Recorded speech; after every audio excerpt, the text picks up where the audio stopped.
Hey everybody, welcome into Lettermen Row HQ. It's Austin Ward. We're back for Lettermen Live, brought to you by Byers Auto. This February is dragging on, guys. We got Beanie Wells and Boom Herron. We got the full backfield going today to talk about this offseason, which at Ohio State it's almost over, guys. We got about 2 weeks until spring ball starts. Know how much you guys will be looking forward to that, and I know, Beanie, especially how much you hate mat drills and all that offseason. Oh man, it's that time of the year. Jesus Christ. What was your worst story for those offseason drills at Ohio State? Just getting up there early, just going to grind like that. I mean, obviously I enjoyed the grind, but getting up at 5 o'clock in the morning to be at the Woody at 6 o'clock to roll around on mats like Beanie say and do ropes and all that stuff. It was crazy. So I had a little bit of trick for that. Here we go. I always found a way to get out of 6 a.m.s, and so I probably only in my entire career I probably literally only done 3-4 max 6 a.m. workouts. What? Yeah, man. I was able to get out of it. I didn't do a lot. Well, what's the secret? How did you? Is that just because you're a first round pick? No, man. Touted recruit. I had an ailment. I had some ailment going on. Okay. Yeah, sick. We just talked about this. Beanie was a guy. We got an extra set left. Oh, I'm out, man. All right, so these guys, we'll have to get Zach Boren in to talk more. The guy who loved mat drills, who loves getting up at 5 a.m. to work out. These guys had to deal with that in their career. Very productive, obviously. But that's about to be over. And so spring ball is coming. One thing that, Beanie, we did not talk about last week as this transition goes on, Justin Fields has been granted that instant eligibility for Ohio State.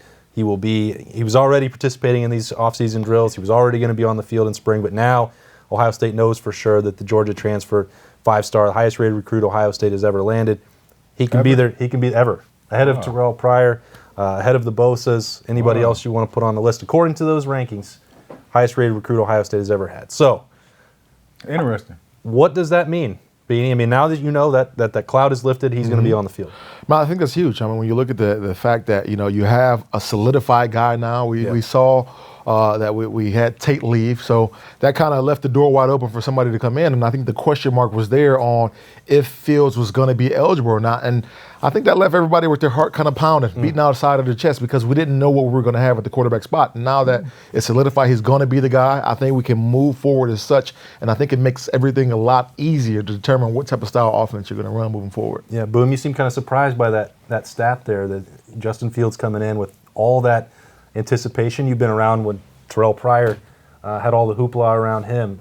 What do those rankings actually mean? What does it mean to you when you hear that about a player coming in? I was going to ask you the same question. I mean, how do you predict a guy to be the highest? Well, right, like usually these pay off. Like you look at the ones that are touted this highly. Terrell, certainly we know what he did. I think nobody was higher than Terrell. Yeah, now he was a guy that didn't even sign on signing day. Right. And waited That's college football world tops for him.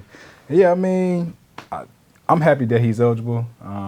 It's a big deal. I mean, as you guys know, the quarterback position is almost one of the most important positions. So to have that guy be able to go through spring ball and be able to gel with his receivers and with the offense and just have his leadership there is big.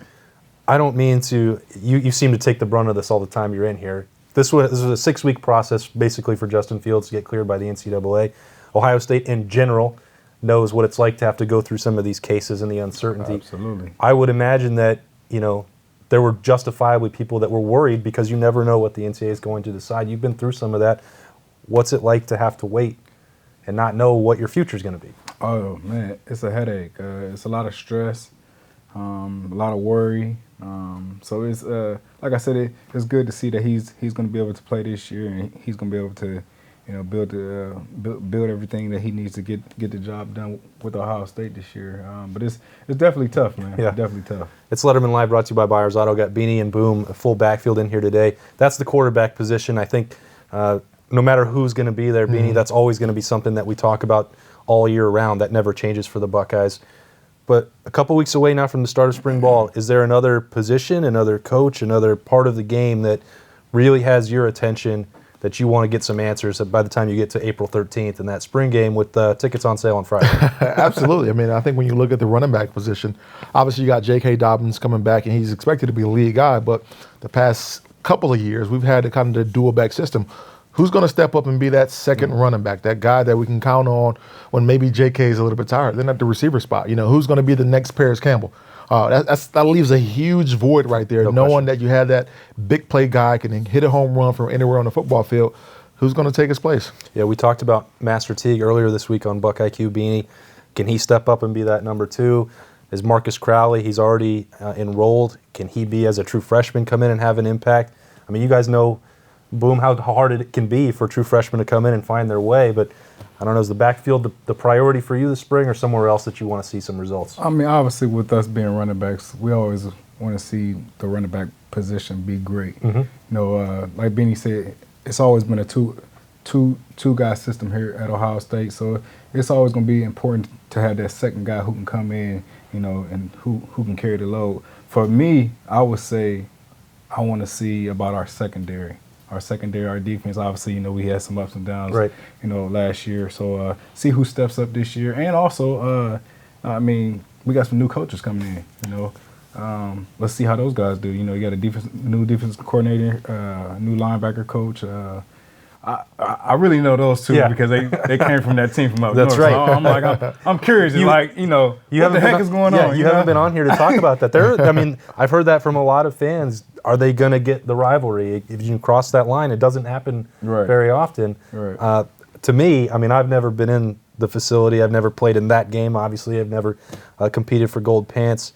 Like I can kind of get it from a coaching perspective. They're just changing polos, but you guys have probably a different perspective on that. Yeah, but you expect them to kind of be able to come in and, for younger guys, if they don't necessarily understand the tradition and understand the rivalry, how can you pass that down to the individuals that you're recruiting that maybe that come from Florida or Texas? So, that's the big component right there that kind of worries me a little bit is, are these guys going to be able to instill the mentality that's needed to be in this rivalry? Obviously, they played in it from the other side, but, are you going to be able to do it from this side and understand that, this tradition has been long-standing, and if you look over the last 15 years, we've been in control over it. Maybe they'll appreciate the chance to win in that game. Yeah. Hey, I look at it this way. You talk about recruiting for the guys who are on the bubble that's saying, they thinking the team up north, Ohio State, they can tell those guys, hey, we've been getting whooped by those guys.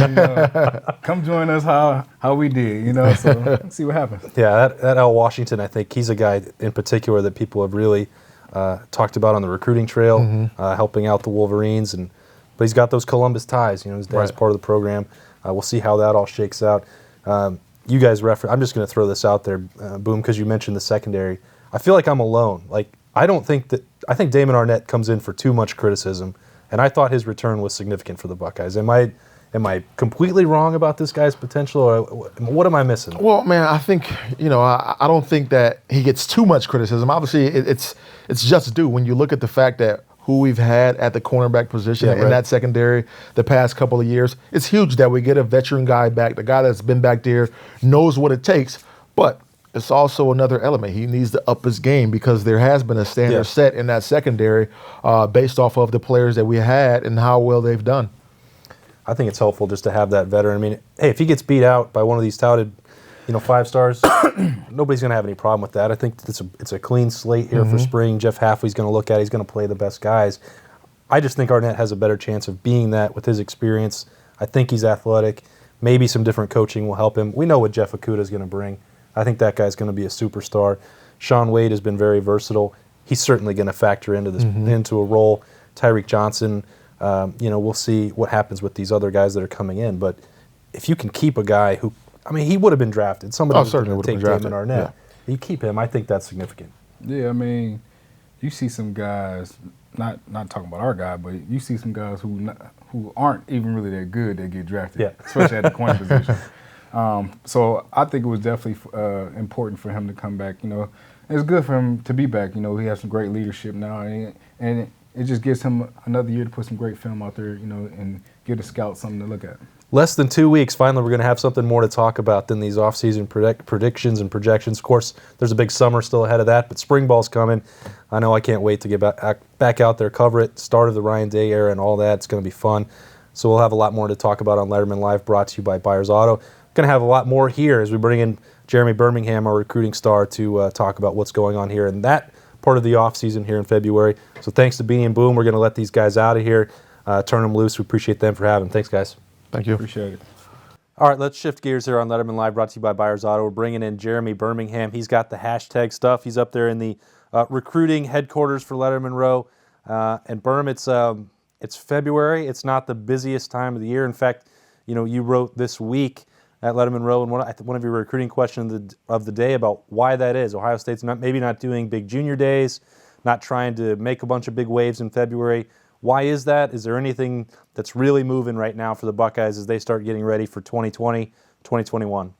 And I think Ohio State's just decided that it makes a lot more sense for them to focus on getting through this transition period with the new coaching staff and bringing in players when there's a football backdrop to visits, as opposed to having kids risk, flying around the country or driving in the Midwest in this hellacious winter that we've had in the last month, when they're going to get to Columbus and sit on their hind quarters and do nothing. So, why? What's the value of that? Why not wait until March, where there's football happening, where the coaching staff, the 5 new coaches are a little bit more comfortable in their roles. They actually maybe have moved in their stuff to their offices, and they can feel a little bit more at home. And the Buckeyes did schedule a one in-state junior day, which turned out to be a big success with Darren Henry and Paris Johnson and a handful of other guys around the state showing up. They tried to do a bigger junior day in January, but that got wiped away by the weather. And I think at that point, Mark Pantoni and his staff were just like, let's stop doing that, because we're not gaining anything by having kids cancel their visits. I know it's frustrating for kids. There's one offensive lineman in Texas who was supposed to be there in January and couldn't make it, and now he's frustrated because he doesn't know when he can get back. So I think the Buckeyes have just decided to focus on the transition, getting themselves ready for spring ball, and then let kids come in and see what the program's actually like with Ryan Day at the helm, as opposed to what it's like to sit around with him in a living room. It's been interesting to me to read some of the position breakdowns when you've been looking at Ohio State's recruiting board for 2020. To me, on my half of the beat, where I'm looking at the current roster, hey, it's great to have the veterans around. I know who they are. I know what they bring to the program. It's a lot easier for me to talk about, but then you have to replace them, right? So I'm thinking about the running backs. I know J.K. Dobbins very well, but he's not going to be there after 2019 in all likelihood. And then you're just looking at a situation with Marcus Crawley, who's already on campus now as a true freshman. You have Steele Chambers and then Master Teague heading into his second year with the program. That's not a lot of depth. So for you, that means running back is a top priority to get to know some of these other names. Yeah, I mean, it's an area of the program that has been hit pretty hard in the last few years by early departures, guys that you didn't really expect to leave early. Mike Weber, I think we kind of knew he was likely going to leave, but then J.K. Dobbins was the lone running back in 2017, and you think that he's going to be there for 4 years, and then he's gone probably after this year, as you said. So the Buckeyes are looking for at least 2 in 2020, and I don't think that Darvon Hubbard, who's committed to Ohio State currently, is going to end up in the class. Why that is, I'm not entirely sure. I know that the words I've heard from people around the program are that there's not a lot of great communication between those two sides, and to me, as a commitment, that's probably not a positive thing. I think that the Buckeyes do a very good job of focusing on their commitments to keep them engaged and make sure that they are, in step with what's going on in the program. And the fact that that's not happening with Hubbard, to me, is an indicator of that's not likely going to end with him signing with Ohio State. But that means that there's just 2 spots open, and Hubbard's in Arizona. The one player I think Ohio State really wants is also in Arizona. His name is Bijan Robinson from Tucson. He is a guy who's a 5-star player. He and Kendall Milton from Fresno, California are the 2 guys that are at the top of that list for the Buckeyes. But Bijan nor Kendall have visited, so it's all about getting them on campus. And they've had guys like E.J. Smith, who's Emmitt Smith's son, on campus 3 different times. But a lot of these things change when you have the coaching change. And one area that Ryan Day has done extremely well is on the West Coast. And the Buckeyes have really started to make a push in Arizona. And Bijan Robinson, I think, is the top guy on their board. Talking Ohio State recruiting with Berm here on Lettermen Live, brought to you by Byers Auto. Hey, Berm, remember last summer when Ohio State had to make Brian Hartline the interim coach, and everyone said, well, will he recruit? Can he recruit?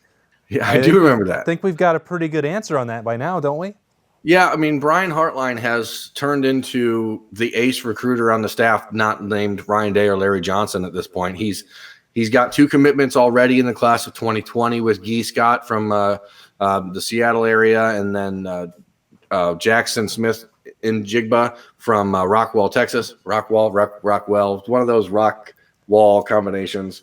I'm not a climber or anything, so I don't know. But I know that those 2 have said very explicitly the reason they committed so early was because of Brian Hartline and what he did with the receiving group at Ohio State in 2018, but also knowing what the plan is in the future for the Buckeye offense. And that's why guys like Julian Fleming, the number 1 ranked receiver in the country, and Raheem Jarrett, the number 2 ranked receiver in the country, and Marcus Rosemy, the number 4 ranked receiver in the country, are all very, very highly interested in Ohio State, and why each of them has had crystal balls thrown in their direction. They're all individually crystal balled to Ohio State by different writers around the country and different people in the know. So it's clear that Hartline has done an incredible job, not just identifying which guys fit his scheme and which guys fit his room, but also quickly establishing a relationship with them. And it's similar in a way to what Zach Smith used to do, which was if you weren't his guy, you didn't really get talked to. So right now, Brian Hartline's identified his 3 guys that he has left on his board, and that's it. So he's focused on those 3 guys only for 2020, and he can already move on to 2021. So it's a really unique and advantageous position for the Buckeyes. I think anybody who has followed you and me when we go on the road covering Ohio State knows what a significant day Wednesday was for Lettermen Row with the Lonely Island announcing this tour coming this summer. Where were you when you saw the news? How big was it this morning? Well, I was on my couch, and I saw a tweet, and then I immediately sent a message to you that said, Detroit. Obviously, a stone's throw for me where I live, so it's a pretty momentous day. I've got a couple sweatshirts in my car that I'm waiting to – I might just throw them out as souvenirs one of these times. If you want to go with me and Austin to a Lonely Island concert, I have sweatshirts for you. It'll change your life. Having been to the first official Lonely Island concert last summer, I can tell you that it's the greatest thing that anyone could ever do. And if Berm and I are both there, that would be the Lettermen Row event of the century. This was the best Letterman Live we've done this week, for sure. Brought to you by Byers Auto. Winding down. Appreciate Berm, Beanie Wells, Boom Herron. I'm Austin Ward. Thanks so much for joining us, and we will see you next week.